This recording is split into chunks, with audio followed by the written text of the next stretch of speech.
जय हिंद दोस्तों, नमस्कार। आपका बहुत बहुत स्वागत है हमारे इस खास प्रोग्राम पेंशनर पत्रिका में।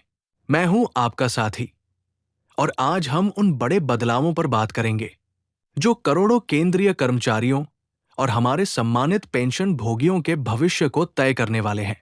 आज का ये वीडियो बहुत ही विस्तृत होने वाला है क्योंकि हम सिर्फ खबरों की नहीं बल्कि उनके पीछे के तथ्यों और आंकड़ों की भी गहराई से पड़ताल करेंगे।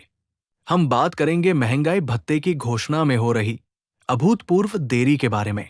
हम विश्लेषण करेंगे 8वें वेतन आयोग के उस ऐतिहासिक प्रस्ताव का जो आपकी बेसिक सैलरी और पेंशन को सीधे 3 गुना तक बढ़ा सकता है। और साथ ही हम चर्चा करेंगे ईपीएस 95 और मेडिकल अलाउंस से जुड़ी उन मांगों की जो इस समय सरकार के टेबल पर है।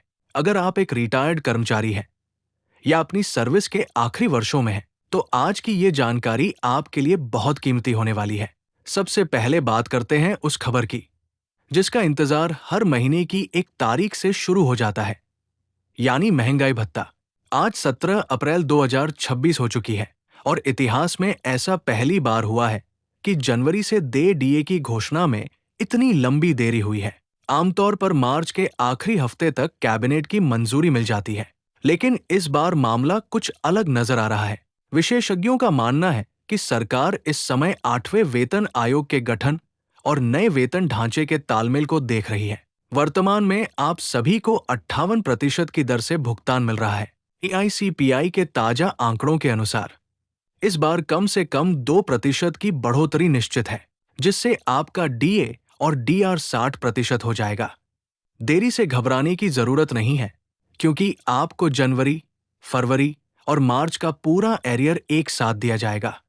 अब आते हैं आज की सबसे बड़ी खबर पर, 8वां केंद्रीय वेतन आयोग। दोस्तों, 8वें वेतन आयोग का गठन हो चुका है और कर्मचारी संगठनों ने अपनी मांगों का अंतिम मसौदा यानी मेमोरेंडम सौंप दिया है। इस बार सबसे ज्यादा चर्चा फिटमेंट फैक्टर को लेकर है। कर्मचारी संगठनों ने 3.83 यानी 3.83 के फिटमेंट फैक्टर की मांग रखी है। अगर इस मांग को मान लिया जाता है तो वेतन संरचना में एक क्रांतिकारी बदलाव आएगा। वर्तमान में जो न्यूनतम बेसिक सैलरी 18,000 रुपए है, वो बढ़कर सीधे 69,000 रुपए के करीब पहुंच सकती है। इसका सीधा असर आपकी पेंशन पर भी पड़ेगा क्योंकि पेंशन भी इसी अनुपात में रिवाइज की जाएगी। ये बदलाव पेंशनर्स को बढ़ती महंगाई के बीच एक बहुत बड़ी आर्थिक सुरक्षा प्रदान करेगा। अब बात करते हैं प्रमोशन सिस्टम और करियर प्रोग्रेशन की।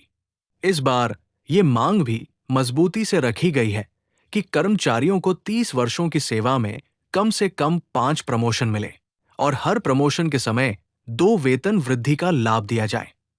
इससे न केवल कर्मचारियों के करियर की ग्रोथ तेज होगी, बल्कि उनकी अंतिम पेंशन राशि पर भी इसका सकारात्मक असर पड़ेगा। इसीलिए संगठनों ने मेमोरेंडम में साफ कहा है कि पेंशन को केवल गुजारा भत्ता न समझा जाए, इसे वो वेतन समझा जाए जो कर्मचारी ने अपनी सेवा के दौरान बचा कर रखा था। अब बात करते हैं परिवार इकाई यानी फैमिली यूनिट की। अभी तक सरकार परिवार में पति, पत्नी और बच्चों को ही प्राथमिकता देती रही है, लेकिन नए प्रस्तावों में माता-पिता को भी परिवार की एक अनिवार्य यूनिट मानने की बात कही गई है। ये एक बहुत ही मानवीय और भारतीय संस्कृति के अनुकूल कदम होगा। महिलाओं के लिए भी इस बार कई विशेष प्रावधान मांगे गए हैं।